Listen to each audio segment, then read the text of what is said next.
Let's get into some books. What's good? I'm Fatima and welcome back to another video. Today we are talking about the books I read. I'm going to give some reviews and some recommendations about the books that I read. I have read 13 books this year. I'm currently on my 14th book.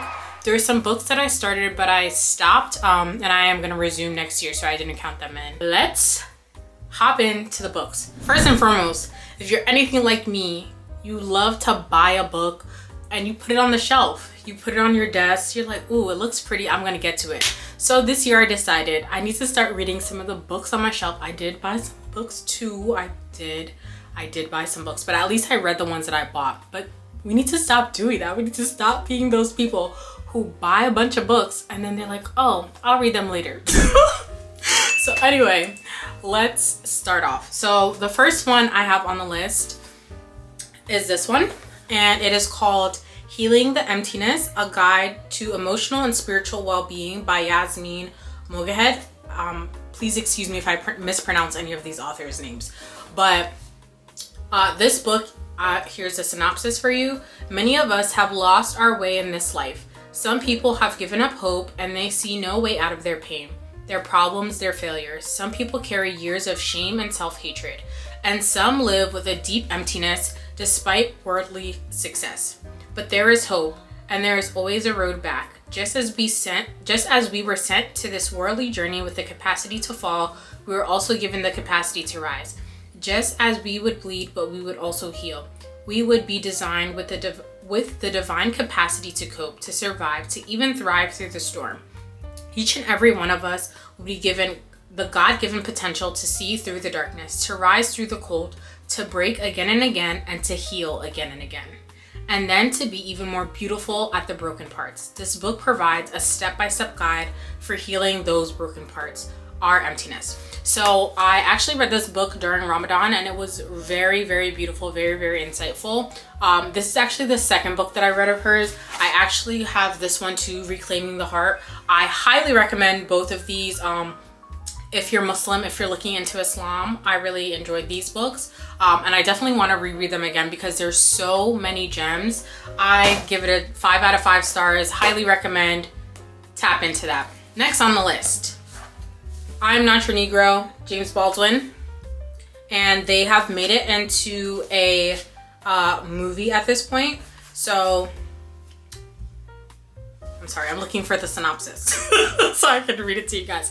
Okay, the synopsis.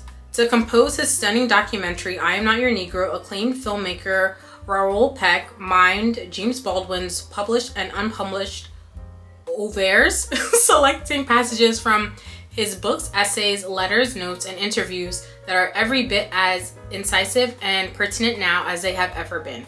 Weaving these texts together, Peck brilliantly imagines the book the way Baldwin never wrote.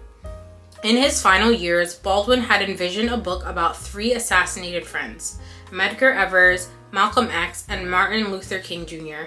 His deeply personal notes for the project have been published before. Peck's film uses them to jump through time, juxtaposing Baldwin's private words with his public statements in a blazing examination of the tragic history of race in America. So yeah, this was very impactful. I haven't watched the movie yet, but I plan on it.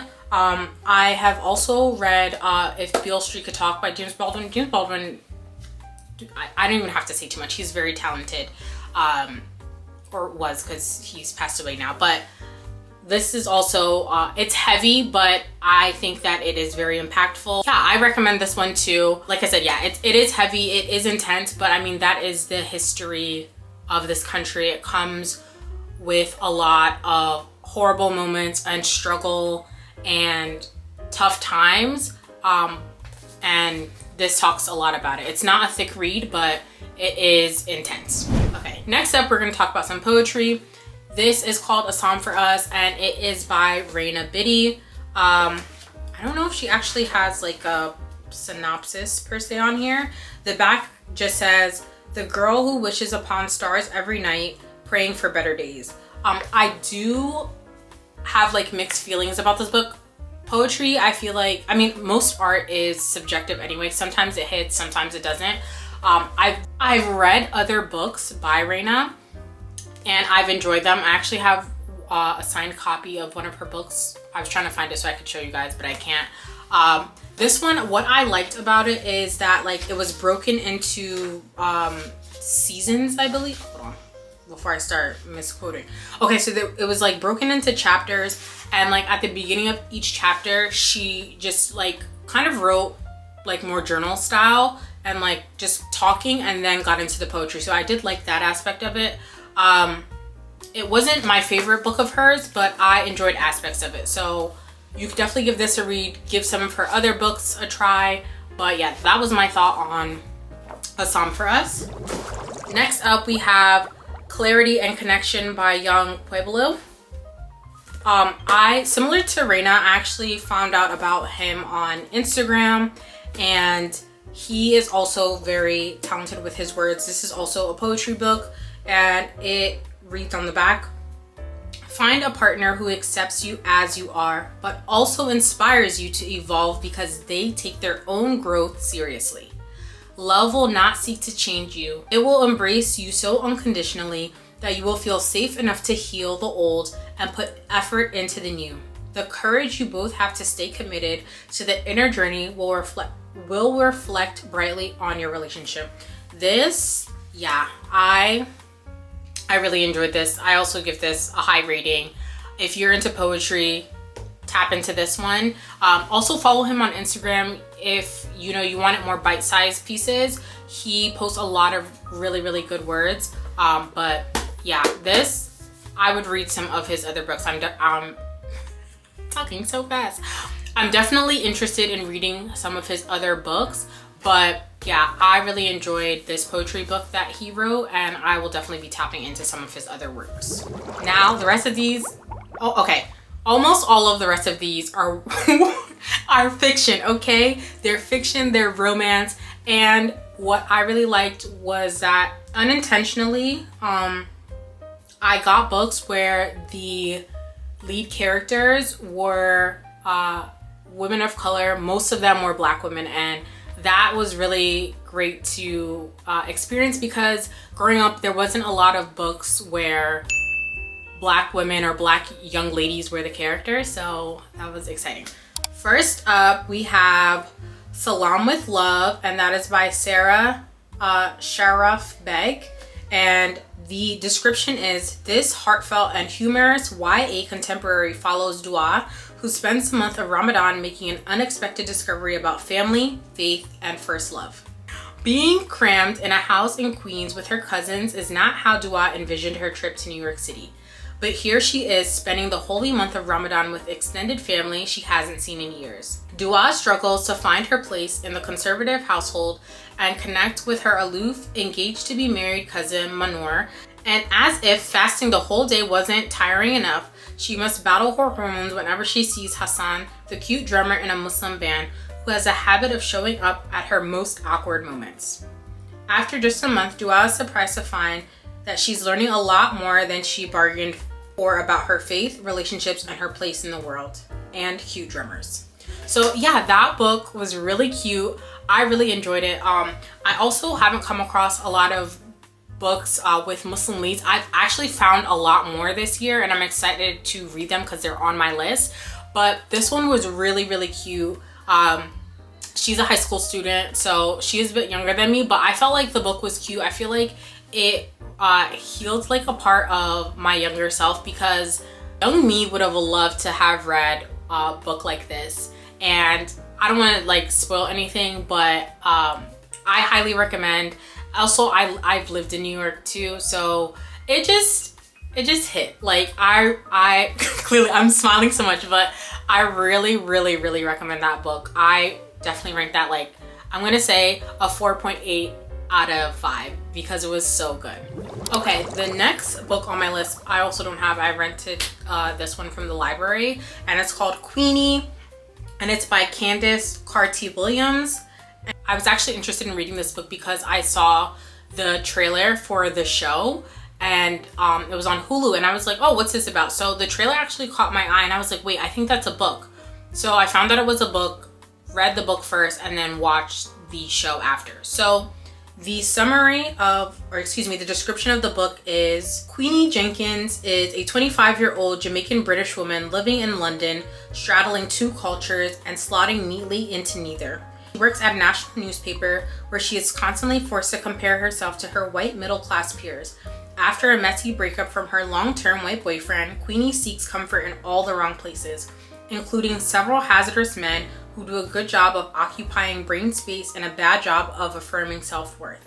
As Queenie errands from one questionable decision to another, she finds herself wondering, what are you doing?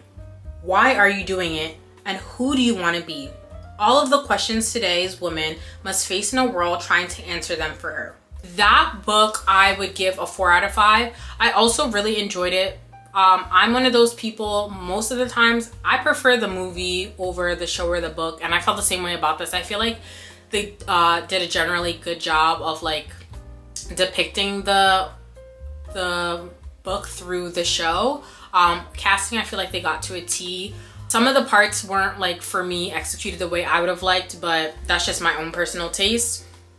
I will say that this book is more on the self-love journey. I would say, like, it includes bits of like romance, but it's more so about like Queenie finding the path and the love like that she has for herself and just navigating through that. But to get to that love for herself and that like self-appreciation, she does end up going through a lot of trauma, ends up revisiting a lot of difficult moments in her life, trying to heal and mend relationships that are kind of not really existent for her. So I would say that, like, trigger warning, because there are some things that are maybe a little hard to read depending on who you are, but it is a very good book. Like I said, I haven't experienced a lot of books like in my past where the main characters were Black women, especially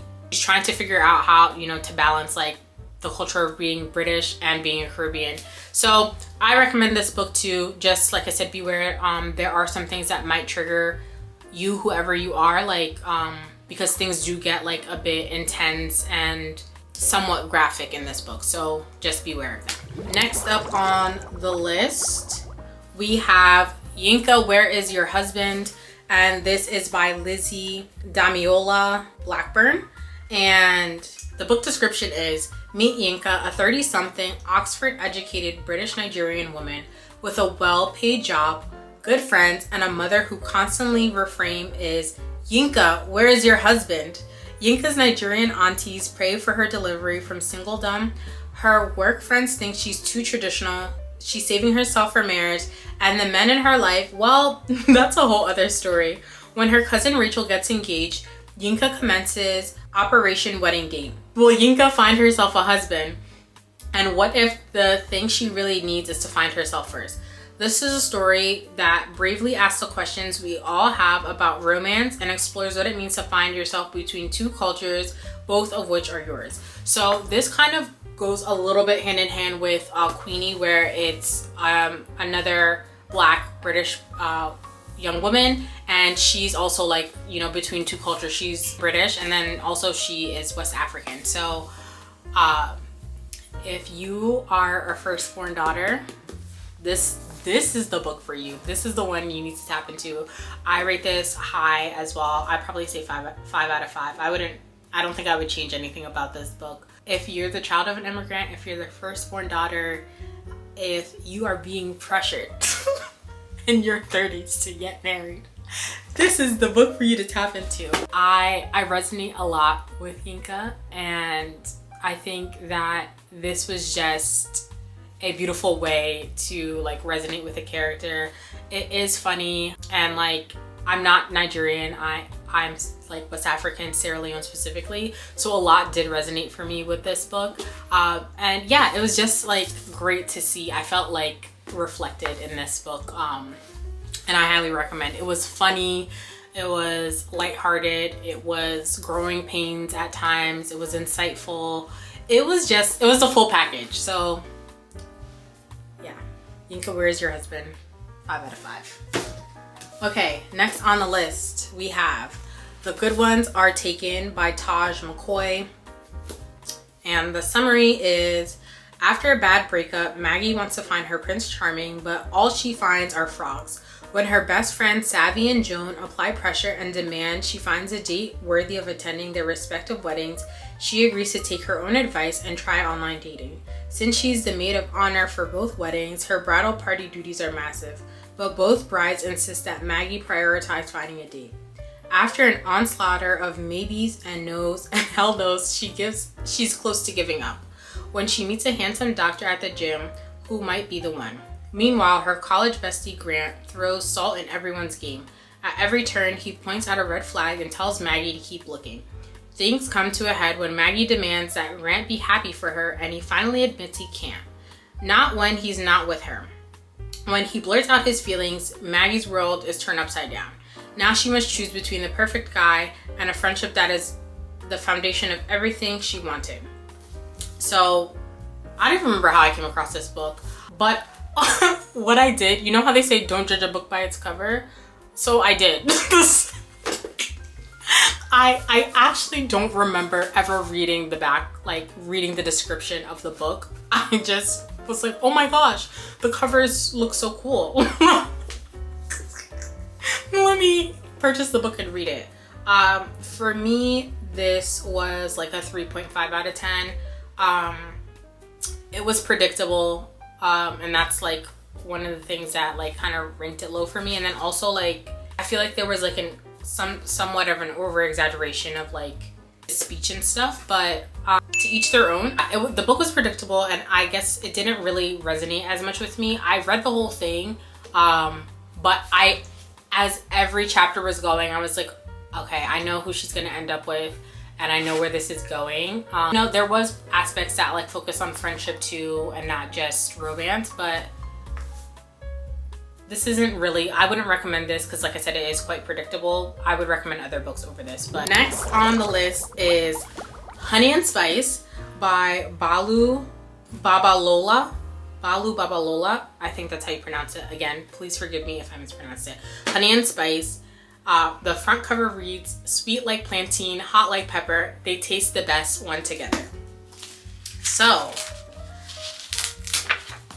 okay. Description is, sharp-tongued and secretly soft-hearted, Kiki Banjo has made a huge mistake. As an expert in relationship evasion and the host of the popular student radio show Brown Sugar, she's made it her mission to make sure the women of the African Caribbean Society at Whitewall College in Southern England do not fall into the mess of situationships, players, and heartbreak. But when the Queen of Unbothered kisses Malachi Corday, the guy she publicly denounced as the waste man of Whitewell, in front of every black Wellian on campus, she finds her show on the brink. They soon embroil in a fake relationship to try and salvage their reputation and save their futures. Kiki has never surrendered her heart before, and a player like Malachi won't be the one to change that, no matter how charming he is or how electric their connection feels. But surprisingly, entertaining study sessions and intimate late-night talks at old-fashioned diners force Kiki to look beyond her own presumptions. Is she ready to open herself up to something deeper? This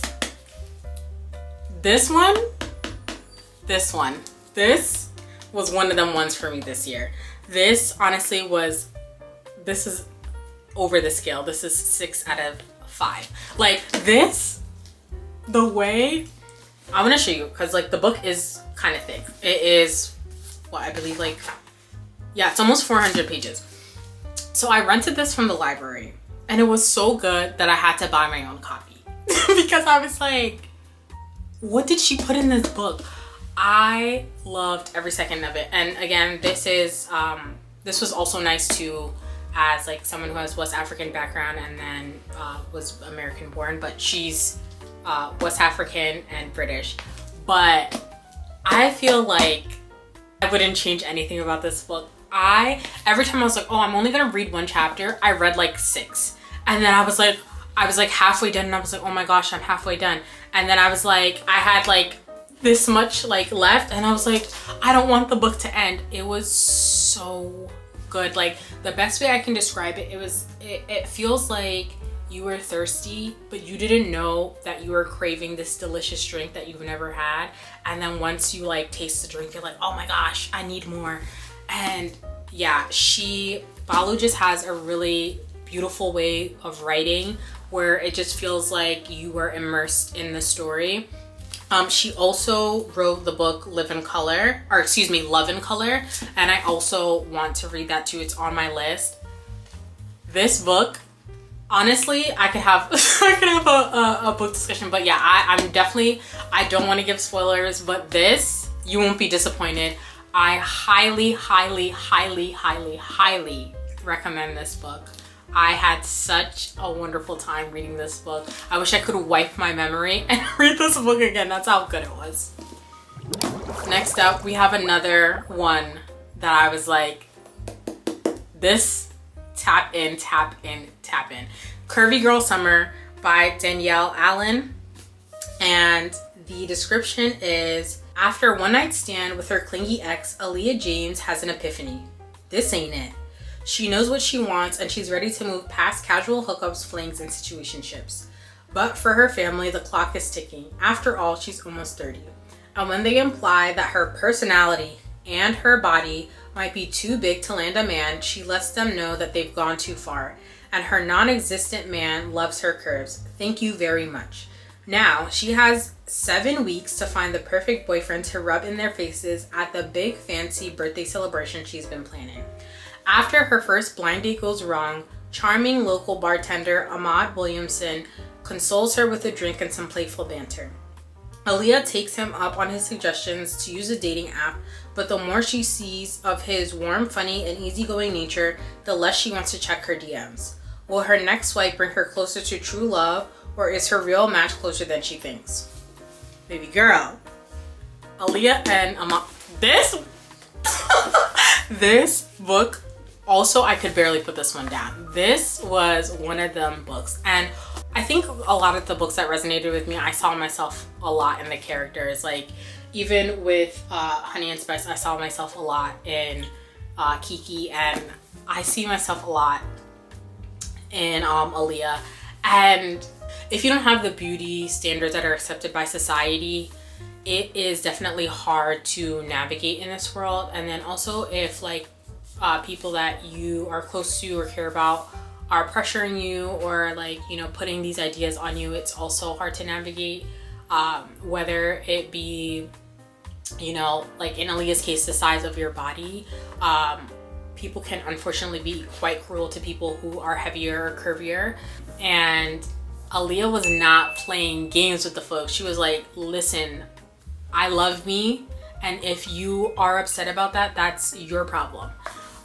But yeah, this had, it like addressed, it covered a lot. It covered family, it covered romance, it covered friendship, it covered raising your standards, and also like her being almost 30. I'm in my 30s, so like a lot resonated with, you know, Aaliyah's story to me.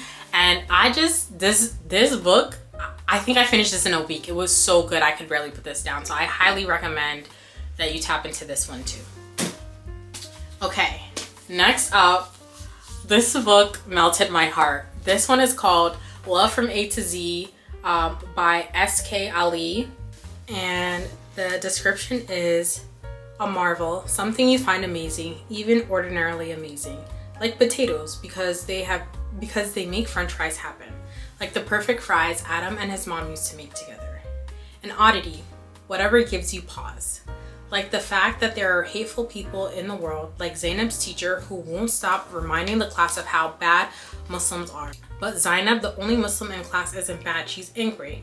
When she gets suspended for confronting her teacher and he begins investigating her activist friends, Zainab heads to her aunt's house in Doha, Qatar for an early start to spring break. Fueled by the guilt of getting her friends in trouble, she resolves to try a newer, nicer version of herself in a place no one knows her. Then her path crosses with Adam's.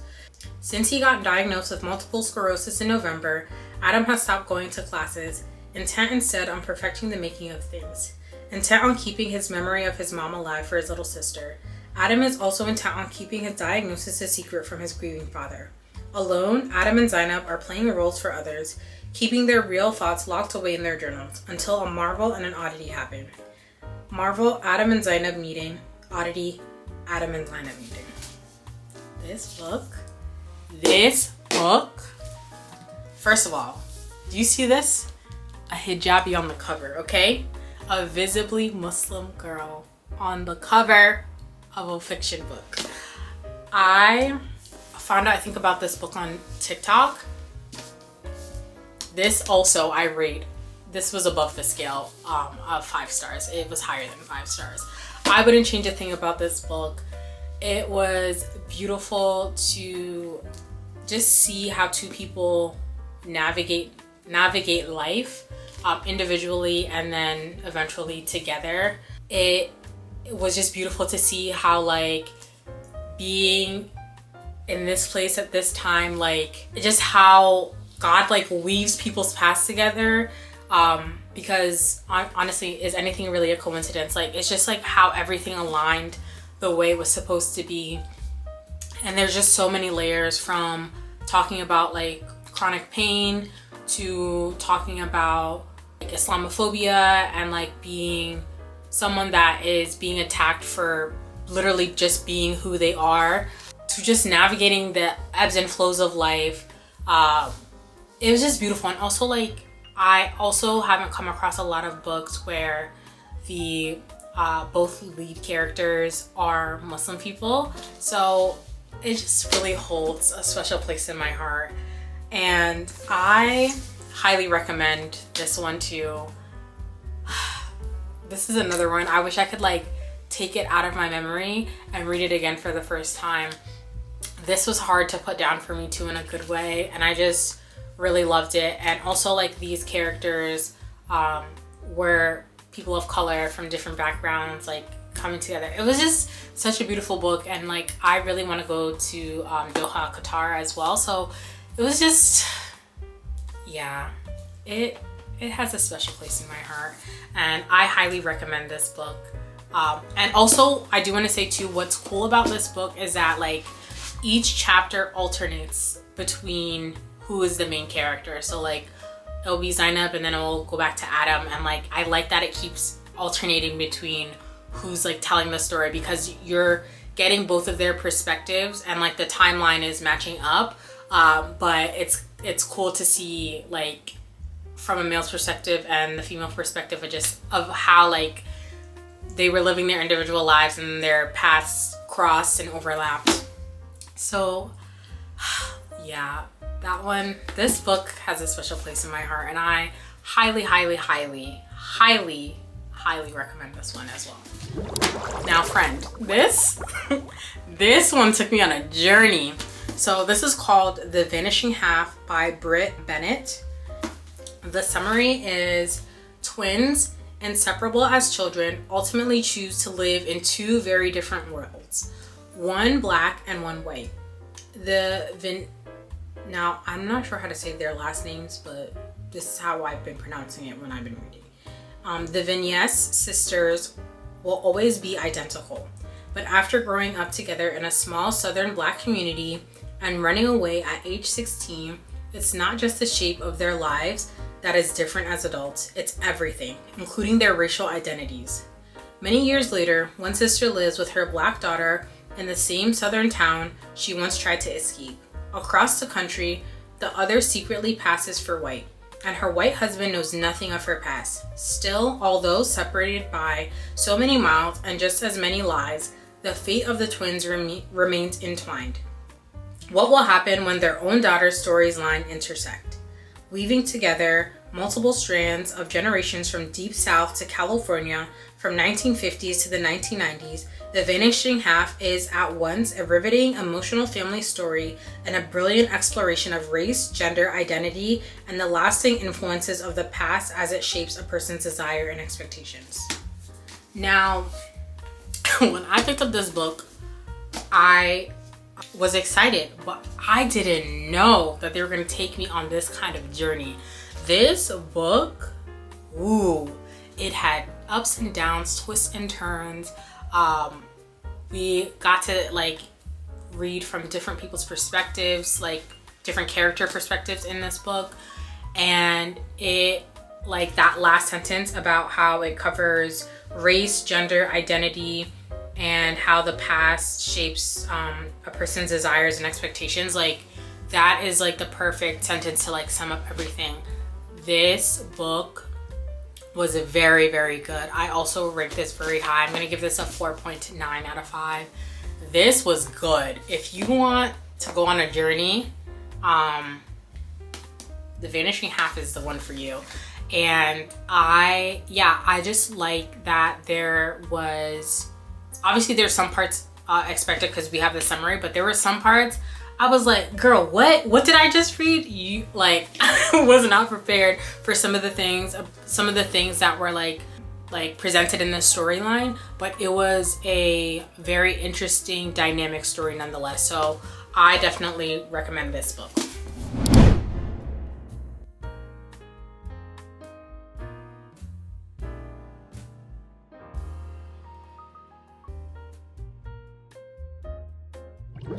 Last but not least, we have All About Love by Bell Hooks, and the description is, the word love is most often defined as a noun, yet we would all love better if we use it as a verb, writes Bell Hooks, as she comes out fighting and on the fire in All About Love. Here, at her most provocative and intensely personal, the renowned scholar, culture critic, and feminist skewer our views of love as romance. In its place, she offers a provocative new ethic for people in a society reft with lovelessness. As Bell Hooks uses her incisive mind and razor-sharp pen to explore the question, what is love? Her answer strikes at both mind and heart. In 13 concise chapters, Hook examines her own search for emotional connection and society's failure to provide a model for learning to love. Raising the cultural paradigm that the idea of love is infused with sex and desire, she provides a new path to love that is sacred, redemptive, and healing for individuals and for a nation. The Utne Reader declared Bell Hooks one of the 100 visionaries who can change your life. All About Love is a powerful affirmation of just how profoundly she can be. So this is where I said I've completed 13 and I'm on my 14th now. This is the 14th and final book of the year for me. I just started, and honestly, she's eating. She's giving. Like, I'm just gonna read you one of the like sentences that I read, and I was like, girl, if we were constantly remembering that love is as love does, we would not use the word in a manner that devalues and degrades its meaning. When we are loving, we openly and honestly express care, affection, responsibility, respect, commitment, and trust. Talk nice to me, okay? This, I haven't gotten far, but I know this is going to change the way that I move forward in how I experience love, how I give love, how I receive love. And I've heard nothing but really good things about this book. I can't give a full review because obviously I'm still early in it, but from what I've read so far, I highly recommend, and I'm excited to continue to read this and finish this up before the year ends. If you are looking for a book to help you out spiritually, religiously, if you're specifically Muslim or looking into Islam, this one I highly recommend for you to check out. If you like poetry and you know you are interested, this one is obviously focusing more about partnership. I highly recommend this poetry book. These three, Curvy Girl Summer, Honey and Spice, and Yinka, Where's Your Husband? These three, oh my gosh, I'm really struggling. Okay, these three I highly recommend for romantic fiction. I say those ones if you are looking for romance and a black lead character. And then if you are looking for romance as a Muslim person, this one. And then if you want to reframe how you think about love, this one. Thank you so much for tuning in. I think this video was kind of long, but if you stuck with me, thank you so much. Please, if you've read any of these books, comment below. I would love to hear your thoughts and have a discussion about these books. If you have any recommendations about any authors that I've read or just books that you think I would find interesting based on, you know, what I've suggested, please let me know. Thank you so much for watching this video. Take care.